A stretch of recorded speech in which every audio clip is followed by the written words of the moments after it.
English with Sunny. Welcome back to the English Boost podcast, your cozy place to learn easy English through real-life conversations and conquer the fear of looking a bit silly at the same time. I'm Sunny. And I'm Cris. Getting over the fear of looking silly, huh? Well, you're sitting next to the world champion of looking silly, so I feel very prepared for today. You do have a talent for it, Cris. But before we get into all of that, let's take a moment to settle in.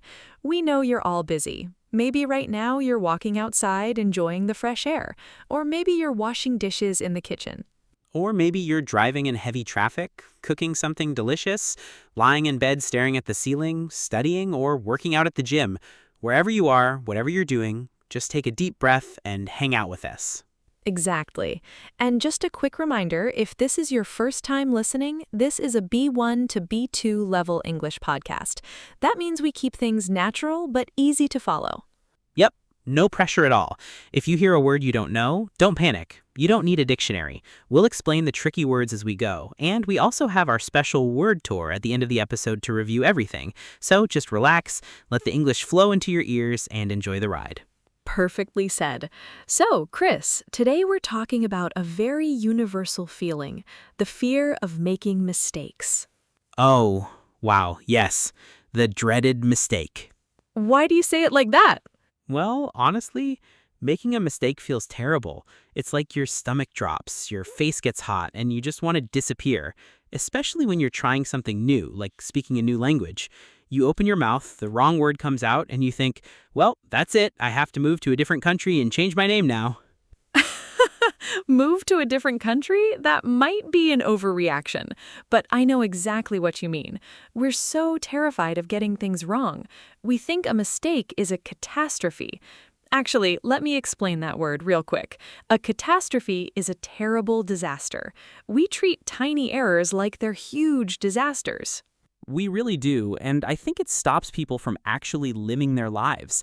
Like, how many times have you avoided asking a question because you thought it was a stupid question? Welcome back to the English Boost podcast, your cozy place to learn easy English through real-life conversations and conquer the fear of looking a bit silly at the same time.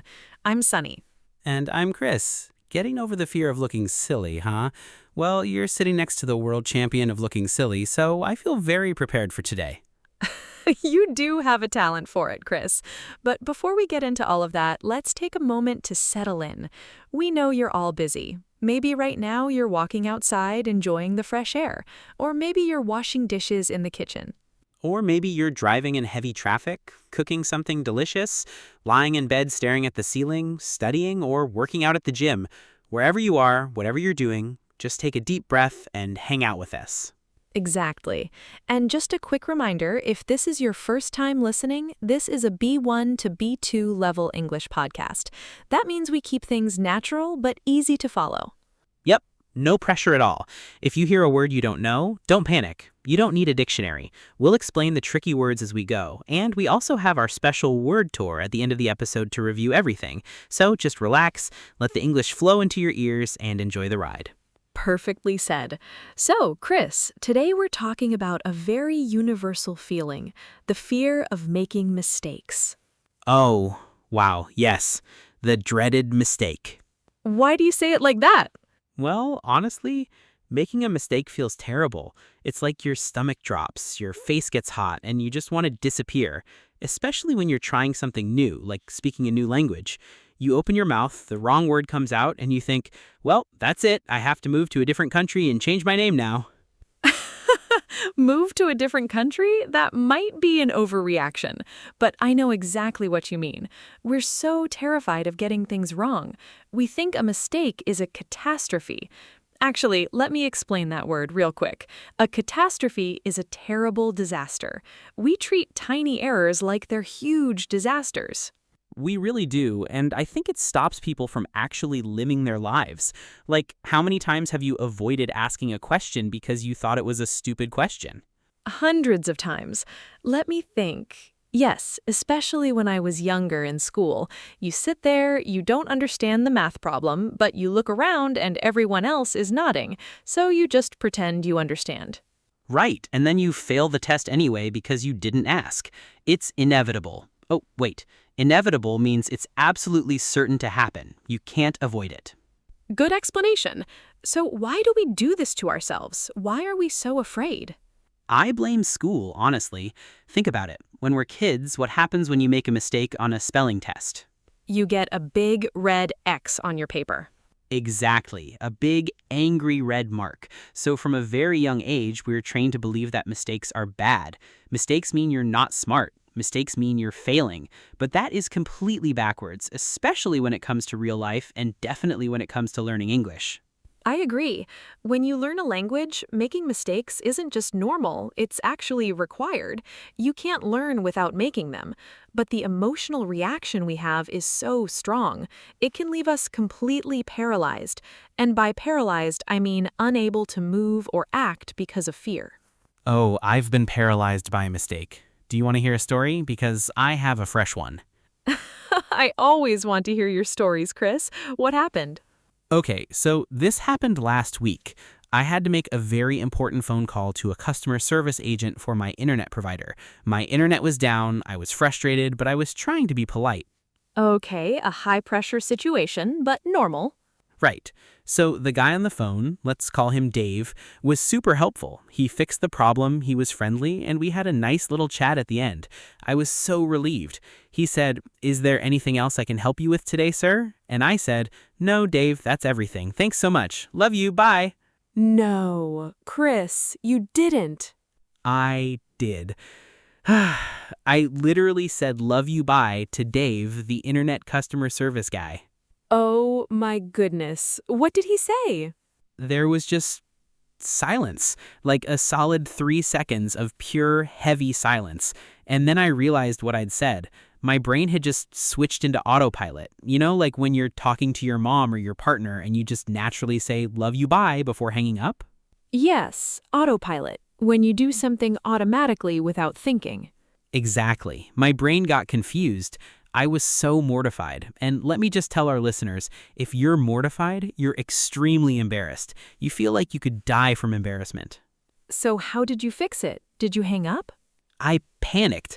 I stammered. I said, "Wait, no, I don't love you. I mean, you're great, but not like that. Goodbye." And then I smashed the end call button. I sat in my living room for 20 minutes just staring at the wall. Cris, that's amazing. I feel so bad for you, but that is hilarious. It's funny now, but in the moment, I felt so foolish. I felt like I couldn't ever call that company again. But you know what? The next day, I told my friend about it, and he laughed, and suddenly the fear was gone. It was just a funny story. And that right there is the magic. We hold on to these moments of embarrassment like they're heavy rocks in our pockets, but if you take them out and look at them in the light, they usually aren't that scary. They really aren't. Dave probably had a great laugh with his coworkers about it. I love that perspective. You know, it reminds me of a metaphor I read recently. We often treat our mistakes like they're a permanent tattoo on our forehead. We think everyone can see them and everyone is judging us forever. Oh yes, the spotlight effect. Exactly. The spotlight effect is when we believe everyone is watching us closely, like there's a bright light shining on us. But the truth is, most people are only shining that spotlight on themselves. They're too busy worrying about their own mistakes to care about yours. True. Dave is probably worried about his own awkward conversations. Right. So instead of viewing a mistake as a permanent tattoo, we should view it as a compass. A compass is a tool that shows you which direction to go.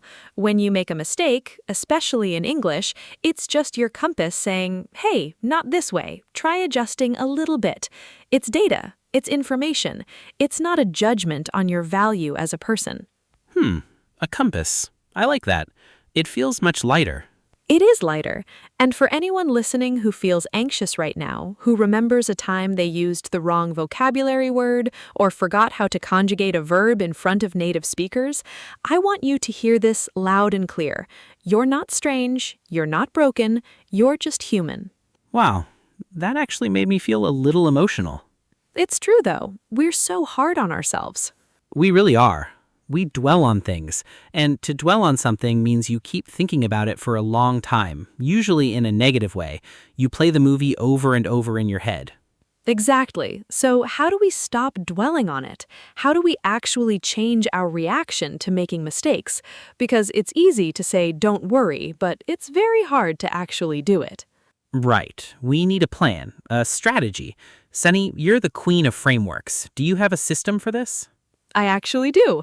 Let's call it the Oops to Opportunity framework. It's 3 very simple steps you can use the next time you make a mistake, whether it's in English class, at work, or on a phone call with Dave. Okay, poor Dave. Okay, I have my notebook ready. What's step 1? Step 1 is acknowledge and laugh. Break the tension. Exactly. When you make a mistake, your brain immediately wants to hide. You tense up. The best way to break that tension is to say it out loud. If you use the wrong word in English, just stop and say, "Oops, that came out wrong." Or, "Wow, let me try that sentence again." If you can smile or lightly laugh at yourself, it instantly shows the other person that you're confident. That's so true. Confident people aren't perfect. Confident people are just comfortable with not being perfect. When you laugh at yourself, the other person relaxes too. They realize it's not a big deal. Exactly. And if you make a mistake alone, just say oops out loud anyway. It stops the shame cycle in your head. Okay, so step 1, acknowledge and laugh.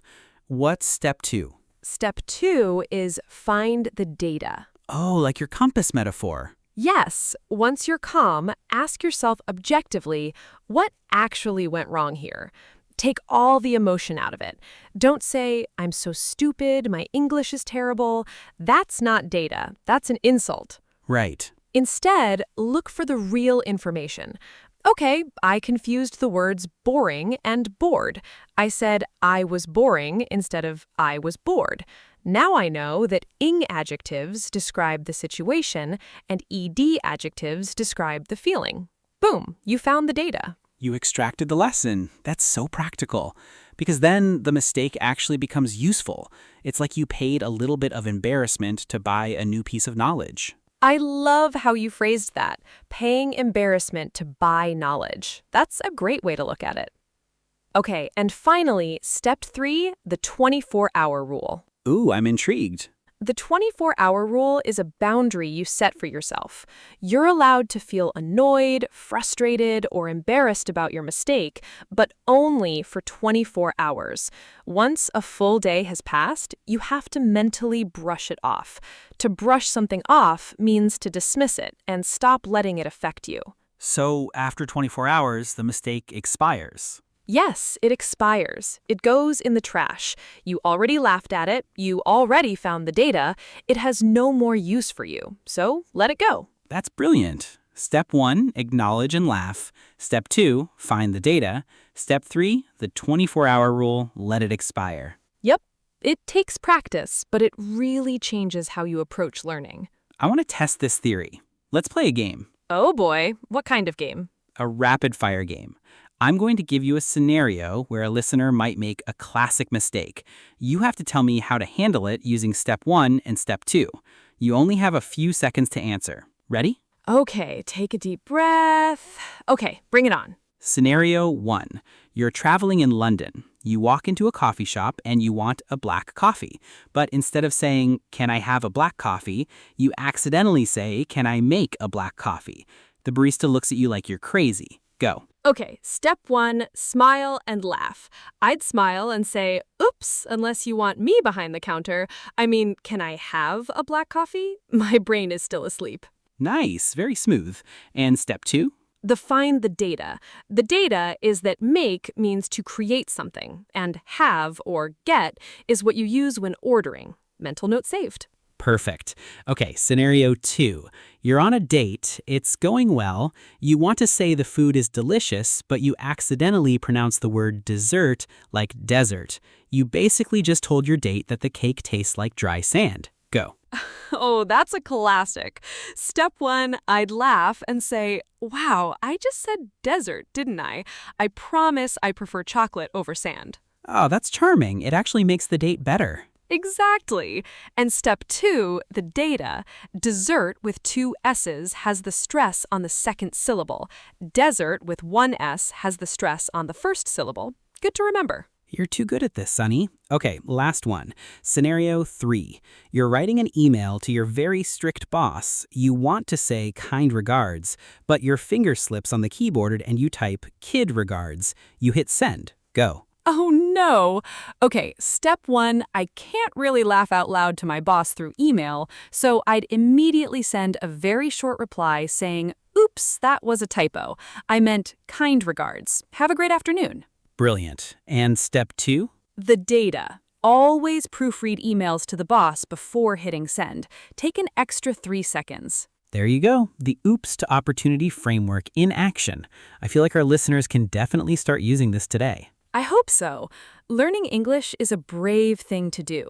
Every time you open your mouth to speak, you're taking a risk, and you should be proud of that, not ashamed when it isn't perfect. Hear, hear. Now, my brain is full, and I think it's time to slow down and review some of the vocabulary we used today. I completely agree. Let's transition into our final segment. Start to cry. Welcome to the Calm Word Tour. This is where we slow down, take a breath, and review the useful vocabulary from today's conversation. I'll say the word, give a simple explanation, share an example, and then you can practice pronouncing it with me. Let's get into it. Word number 1, catastrophe. A catastrophe is a terrible disaster or an event causing great and usually sudden damage. Today, we used it to describe how a tiny mistake can feel like a huge disaster in our minds. Example, spilling water on my shirt is annoying, but it's not a catastrophe. You can repeat, catastrophe. Slowly, catastrophe. Word number 2, inevitable. Inevitable means something that is absolutely certain to happen and can't be avoided. Example, if you're learning a new language, making pronunciation mistakes is inevitable. You can repeat, inevitable. Slowly, inevitable. Word number 3, paralyzed. In this context, paralyzed means being unable to move, act, or think clearly, usually because of intense fear or anxiety. Example, when the teacher called my name, I was so nervous that I felt paralyzed and couldn't speak. You can repeat, paralyzed. Slowly, paralyzed. Word number 4, mortified. Mortified means feeling extremely embarrassed or ashamed. Example, I was mortified when I realized my microphone was on during the entire meeting. You can repeat, mortified. Slowly, mortified. Word number 5, the spotlight effect. This is a psychological term. The spotlight effect is the belief that other people are paying much more attention to you, your appearance, or your behavior than they actually are. Example, because of the spotlight effect, she thought everyone was staring at her bad haircut, but nobody noticed. You can repeat, the spotlight effect. Slowly, the spotlight effect. Word number 6, compass. A compass is an instrument used for navigation that shows direction. We used it as a metaphor to explain that mistakes show you the correct way to go. Example, she used her values as a moral compass to make the difficult decision. You can repeat, compass. Slowly, compass. Word number 7, dwell on. To dwell on something means to keep thinking or talking about something, especially something bad or unpleasant, for a long time. Example, you made a small error on the test, but try not to dwell on it too much. You can repeat, dwell on. Slowly, dwell on. Word number 8, brush off. To brush something off means to refuse to listen to what someone says or to refuse to think about something negative because you decide it's not important. Example, he was rude to her, but she just brushed it off and kept walking. You can repeat, brush it off. Slowly, brush it off. Word number 9, out loud. When you say something out loud, you speak it so that it can be heard, rather than just thinking it in your head. Example, sometimes reading a difficult sentence out loud helps me understand the grammar. You can repeat, out loud. Slowly, out loud. And our final word today, word number 10, proofread. To proofread means to read a piece of writing and mark any mistakes in spelling, grammar, or punctuation before it is finished or sent. Example, always proofread your essays before giving them to the professor. You can repeat, proofread. Slowly, proofread. And that concludes the word tour. I feel much more relaxed now. I think I fully recovered from the memory of telling Dave I loved him. Good. I'm glad you brushed it off, Sunny. It took a while, but yes. And now, listeners, it's your turn. We have a small homework assignment for you. We want you to go down to the comments section right now and tell us about a funny mistake you've made. It can be an English mistake or just a funny life mistake. Yes, and try to use at least one vocabulary word from today's word tour in your comment.